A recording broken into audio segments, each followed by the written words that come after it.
I think Quest is just being a good deal. I think especially like VR isn't cheap. Like let's be very real here. Like even Quest is considered the good experience for not a lot of money, but it's still a lot of money for most people. So I think it's great.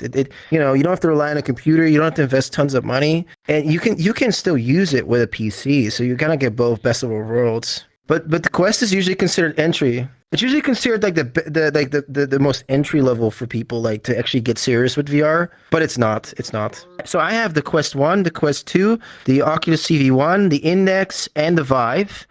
And honestly, like everyone has their ups and downs. Well, for example, the Index, when you set it up, which is a lot of work, it works and then it's great. With the Quest 2, though, it's the great part is about you can take it anywhere, click it, turn it on, just do a really quick setup, and you're ready to play. With an Index, it's not the case. You have to like move these stations over to another. You cannot take it to your friends. I don't really pay much attention to it as long as my fiance approves that it's a good software. Then yeah, he's the one that got me into gaming. Really, Quest sucks to PC. Hey, why are you talking to me like that? Oh, I've always wanted to be in one of those. I've seen them on YouTube. No, I'm serious. People like him go up to just random people throughout VR and they ask them what they think of VR. Virtual reality is my reality, and this is a goober face. I'll kill your family, motherfucker. What's your YouTube name? So you can probably like cut this out a little bit too. Go subscribe to Humans in VR. Okay. I listened to one review and they said don't bother, just stick with the Quest 2, because Quest 3 is not much of an improvement. Can't tell you anything else. No, I'm not interested. I really am not. I didn't come here to discuss VR headsets. I just come to have a little escapism and fly my kite. You mean the Apple headset? In my email, but that's about it. A Quest or the Apple one? Coming out. They send out an email. Oh, I didn't get that. You're better off. I have no idea. I didn't know there was a Quest 3, but I do know about the new Apple thing, the horrendous Apple thing, $3,500. What's the drama? Tell me the drama. It sounds like they're just gonna iterate it like they do phones. It just sounds like an iPhone next version. Well, what's different about it? What are they claiming is different? Yeah. I think the real question you want to know is how many more VRChat children from Quest are we going to be getting? Well, I used to be a Quest user, so I wouldn't say I've got a grudge against them. It's just like the amount of children that you find on Quest. It's all statistics. Statistically, children are more likely to be on this game in desktop mode or via a Quest interface. Therefore, if I don't want to interact with potentially kids from a statistical standpoint, then I would like to be able to create worlds that only allow VR players or only PC players, and to limit that possibility. That's why I come to this world, because it's PC only, and there's like, you're going to get less kids on VRChat on like a big PC, you know. No, also I think that VRChat should be age restricted. I am not very excited for it. I would rather stay away from Meta. I definitely would. So I'm not very excited for it, and while it may be okay-ish for some people, for me, I just don't want to go back to a Quest. I really don't. It's the fact that it's made by really not okay people for me. About it. I mean, I don't like Facebook myself. I mean, come on. They get a lot of data leaks all the time. Some of them go unreported, and it's not fun. So I just try to stay away from it. Unreported? What do you mean? Most of them go on unreported.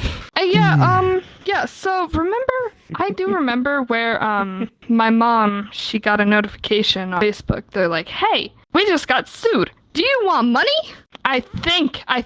Now, I'm not so sure, so I'm not very sure when the date was, but it was like a year ago. Because I can still pull it up on my phone, but I'd rather not. My phone is charging. That's really depends on what kind of person you are. Like, I live off a Quest right now, and heck, I get a lot of bullcrap for it because I'm not into PC, but I'm just not PC. If I wanted to be PC, I could be PC, but Quest kind of gives me everything I really need, and I've never actually thought about, what would happen if I upgraded to this. Really, I think VRChat and a lot of these other VR games, really, what you put in is what you get out of it, but I've gotten so much already, and there's there's not really much else I really feel like I need to look for. I'd rather take the time to enjoy the VR I have now rather than continuously pursuing the next thing. Especially something that's expensive as this new system and has a bunch of features that, while they might sound cool, I don't really think it's something I need to have in order to keep having fun. I think the Quest is for the Quest is actually for the majority of people. I think these Index and other solutions are more for like the fanatics who like to splash out. It's a good like experience once you've got it running, but the average person doesn't want to go through all that trouble. Even the full body tracking. Why would you get full body tracking when I can just go to the club in real life? Well, very, very real. Full body tracking is not just for clubbing. It's for just chilling, laying down, and for the immersion. Yeah, but like, why would I want to get too immersed in VR? Because I feel like I'd never leave. I feel like I'd be one of those. Like, there's some people that go in like disability. I've been out for VRChat for a year. Some people just they'll either be behind their computer 24/7 or they'll be in VR 24/7. They're still behind a screen. It's no difference. Yeah. I don't know, man. You tell me. I cracked my phone though, so like I kind of am like keeping my phone cracked so I don't use it as much. So because it cuts my fingers when I use it, and it works really well.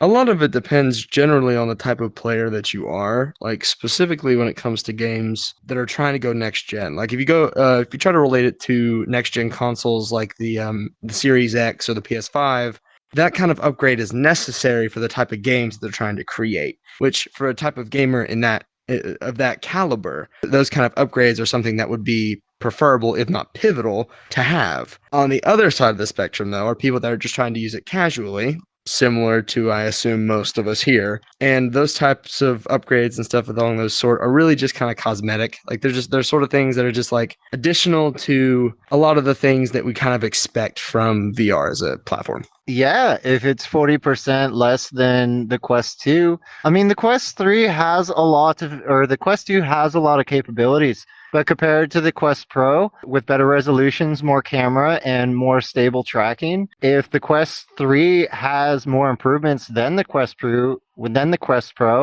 besides the pricing, I mean, I wouldn't mind to get it. I wouldn't mind looking into it. The Quest 3 is going to be like, what, 500? It's kind of retarded. It's still going to crash like crazy. It's not going to be able to stay in a lobby. Avatars for Quest are also dumbed down. So they still crash even seeing their Quest avatars. Which also, VRChat is going to come to on the phone. That's going to be horrible. I will get a Quest Pro. I am hoping the price on it will drop the used Quest Pros on the used market by a good margin, because they will be forced to sell their equipment at a lower price. So if it requires a Facebook account, I will still be going with the Quest Pro because it'll do everything I want. But giving facial and face tracking, eye tracking, a friend in Neo, so he can puff up his cheeks. I can tell when he's tired. He doesn't have to yawn.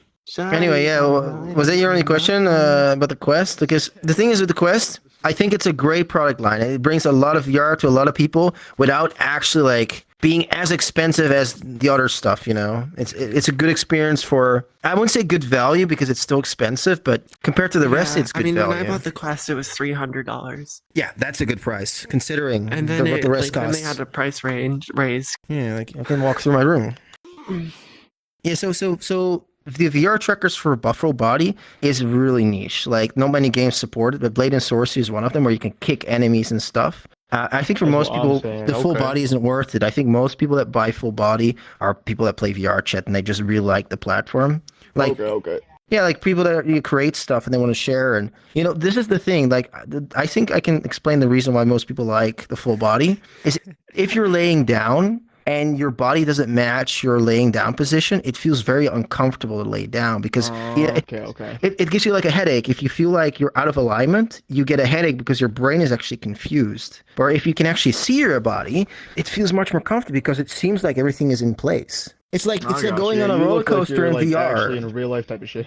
Yeah, for example, it's like going on a roller coaster game in VR. You'll get nauseous. But yeah, so it's like going on a roller coaster experience in VR. You'll get very nauseous because you're moving, but your body isn't.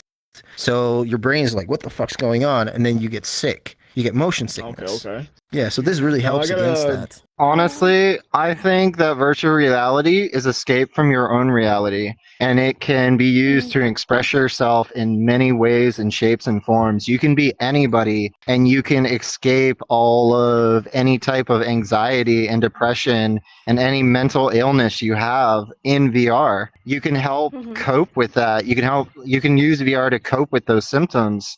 I think VR is a great way to express yourself and to be someone you really want to be, and you can't do that in reality. So what I'm really saying is hopefully VR is the next meta, and people look into it more as coming to a world that you can imagine and create and having fun doing so. I have to agree, it is a temporary retreat. It's not permanent. You still have in real life responsibilities and duties. So technically what I said is a temporary relief in VR. Kindness is contagious. When you are kind, you inspire others. Be the spark. Spreading kindness merchandise available now.